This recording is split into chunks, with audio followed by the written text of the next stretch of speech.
Good morning, everybody. I want to thank you for coming this morning. I'm glad that you're here.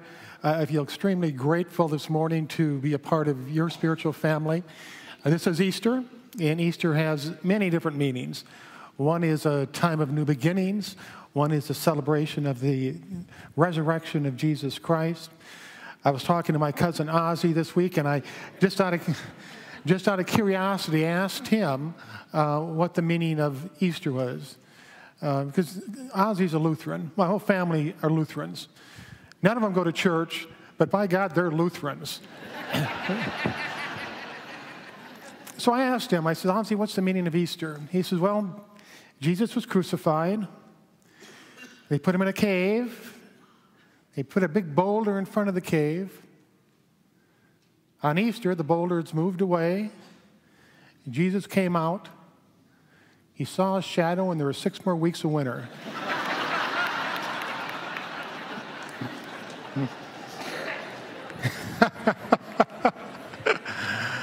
Do you know how hard it is to find an Easter joke?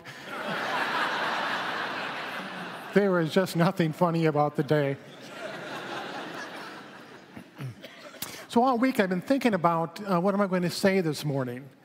And it's really difficult to come up with an Easter talk. And one of the challenges is that for many of you, I only get one shot a year. And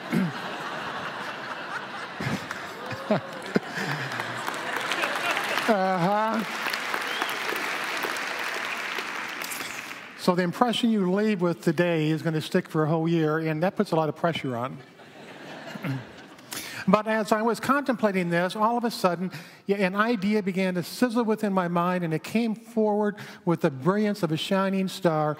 And I thought this would be a great day to talk about Jesus. I mean, who was this person? Who was this man that made such an impact on the world that 2,000 years later, and 2,000 miles or more from where he was, we are gathered together to talk about him? Who was he? What kind of a message did he bring to the world that it can withstand 2,000 years of not only support, but also resistance from other religions?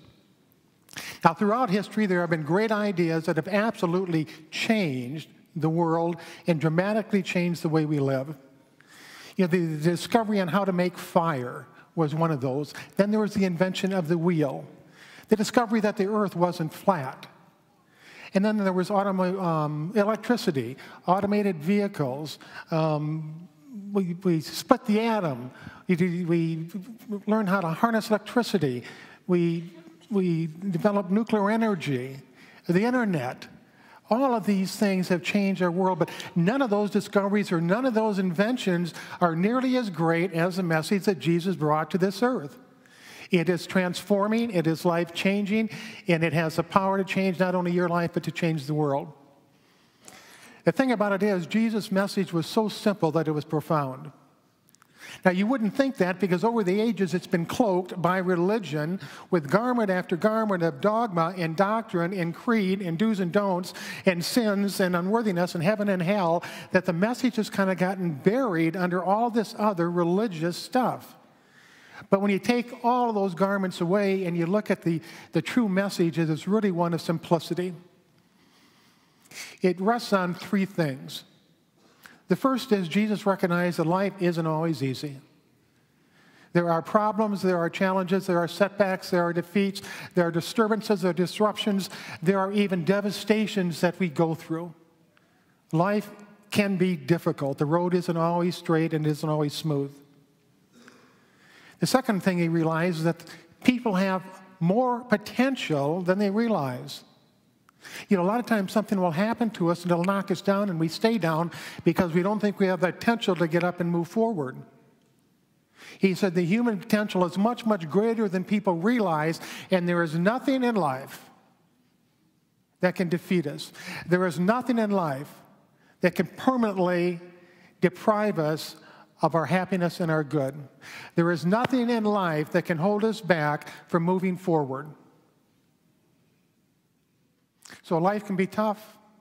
We go through challenges. We have the potential to overcome them. But he said the reason we sometimes get caught in our misery and get caught in our suffering is because we don't forgive that which has happened to us. And not forgiving confines us to the harsh hell of the unforgiven.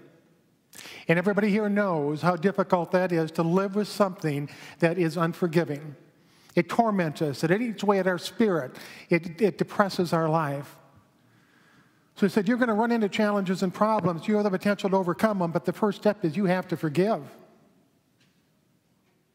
Now, forgive literally means to, for something, for a specific thing, give something.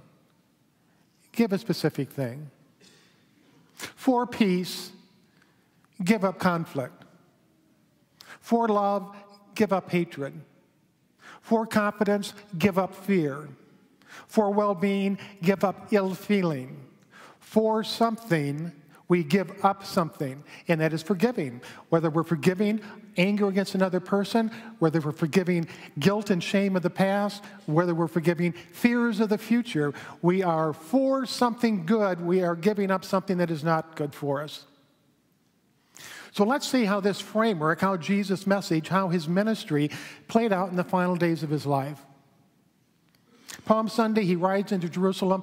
Thousands of people line the street. They're waving palms, and they're hailing him as the Messiah. He is the hero of the day. They love him. They adore him. 5 days later, he's arrested. He's put alone in a courtroom away from or a courtyard away from the rest of the prisoners. People have gathered outside the gates. Many of these people are exactly the same ones that were cheering him 5 days earlier.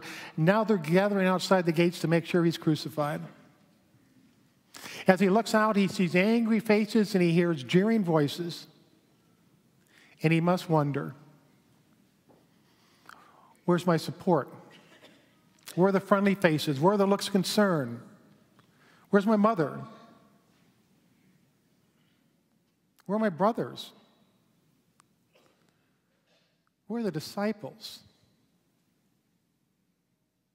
The ones that are supposed to carry on and take this message out to the world, where are they? One betrayed me. The other one, my best friend, denied that he even knew me. Where are the disciples? Where are the people I brought back from the dead? Where are the 70 people that I healed? Where are the 200 people I taught? Where are the 500 people that I fed? Where are these people? And he must have thought that he had failed, because there's absolutely no evidence of his message or his ministry around him.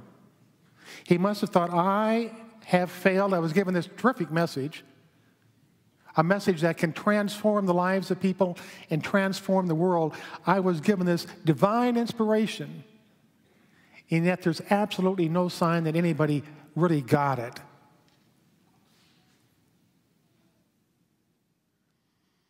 And in that wonder, I'm sure that he had feelings of resentment, feelings of sadness, feelings of sorrow, feelings of defeat. I mean, he was a human being. He had to have all of these things going through his mind. Like, I have failed. I was given the chance. I have failed. But then in that moment of deep introspection, that moment between deep introspection and when he was led out for the crucifixion, something happened. An idea came to his mind, and that was that I didn't fail. What people think is not my responsibility. It is not my responsibility to dictate that everybody get in line and follow me down my path. It is not my responsibility that I demand people be a certain way. It is not my responsibility to judge them if they don't follow my way.